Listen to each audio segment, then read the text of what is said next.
வந்து இட்லி, தோசை, சப்பாத்தி, பூரின்னு எல்லாத்துக்கூடையும் ஒரு best combination தான் பார்க்க போகிறோம். எப்பயுமே ஒரே மாதிரியே சாம்பார் சட்னி அப்படின்னு சாப்பிடாம ரொம்ப வித்தியாசமாக கும்பகோணம் ஸ்பெஷல் கடப்பா நம்ம வீட்டிலையே ஈஸியாக செஞ்சிடலாம். சரி வாங்க இந்த கடப்பா எப்படி செய்யலான்னு சட்டுன்னு பார்த்துடலாம். ஃபஸ்ட்டு மசாலா பொருள் எல்லாமே அரைச்சிடலாம். ஒரு மிக்சி ஜார் எடுத்துக்கோங்க. எடுத்துகிட்டு 2 சில் தேங்காய், உங்கள் கை நிறைய எடுத்திங்கன்னா கை நிறைய இருக்குங்க, அந்த மாதிரி எடுத்துக்கோங்க. 1/2 இன்ச் அளவுக்கு இஞ்சி, 1 பல் பூண்டு, இது வந்து ஃப்ளேவருக்காக நம்ம சேர்த்துக்கிறோம். அப்புறம் காரத்துக்கு குட்டியாக இருக்குது 4 பச்சை மிளகாய் எடுத்துருக்கிறேன். பெருசாக இருந்தது அப்படின்னா 2 எடுத்துக்கோங்க.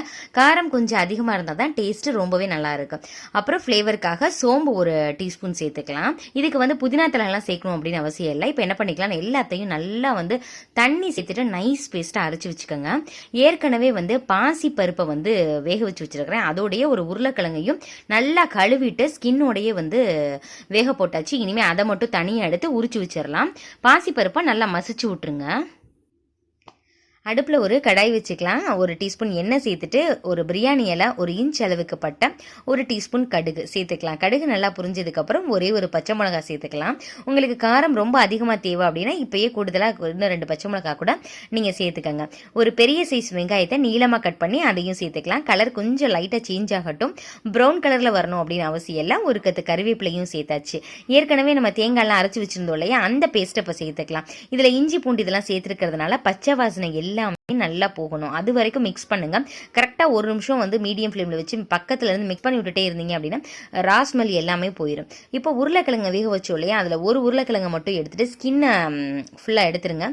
எடுத்துட்டு கையாலேயே இந்த மாதிரி அழுத்தி விட்டீங்க அப்படின்னா அங்கங்கே வந்து கடிப்படும். ஸோ ரொம்ப நல்லா இருக்கும். ரொம்பவும் மசிச்சிட வேண்டாம், அதே நேரத்துக்கு அப்படியே முழுசாகவும் போட்டுறக்கூடாது. இப்போ மிக்சி ஜாரில் ஒட்டி இருக்கிறதுல 1 கிளாஸ் தண்ணி சேர்த்து அதையுமே இதில் மிக்ஸ் பண்ணி விட்டுட்டோம் அப்படின்னா நல்லாயிருக்கும். ஸோ சேர்த்து விட்டுட்டு இப்போ பருப்பு இருக்கு இல்லையா, பருப்பை நல்லா மசிச்சுக்கலாம். மசிச்சுட்டு இன்னும் கொஞ்சம் கூடுதலாக தண்ணி சேர்த்துக்கோங்க.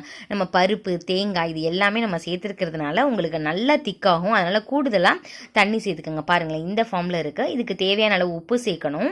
இன்னும் கொஞ்சமே தண்ணியும் சேர்த்தாச்சு. இது கலருக்காக மஞ்சள் பொடி சேர்த்துக்கலாம் 1/2 டீஸ்பூன். இப்போதைக்கு நான் 1/2 டீஸ்பூன் சேர்த்துருக்கிறேன். இதுக்கு எவ்வளோ உப்பு செலவாகும் அப்படின்னா கரெக்டாக வந்து 1 டீஸ்பூன் உப்பு செலவாகுங்க. நல்லா மிக்ஸ் பண்ணி விட்டுக்கோங்க. இன்னும் கொஞ்சம் தண்ணி சேர்க்கறதுனா கூட சேர்த்துக்கலாம். இது நல்லா கொதி வந்துட்டு பச்சை வாசனை எல்லாமே போயிடணும். இப்போ ஒரு 1/2 டீஸ்பூன் உப்பும் சேர்த்தாச்சு. பெருங்காயத்தூள் கொஞ்சம் சேர்த்துக்கோங்க. பாருங்களேன் இந்த ஃபார்மில் இருக்குது. நல்லா கொதிச்சுட்டு நுரத்தங்க வரும்போது தான் இதை நம்ம ஆஃப் பண்ணணும். இல்லைன்னா பச்சை ஸ்மெல் அடிக்கும். அதனால் அது கொஞ்சம் பார்த்துக்கோங்க.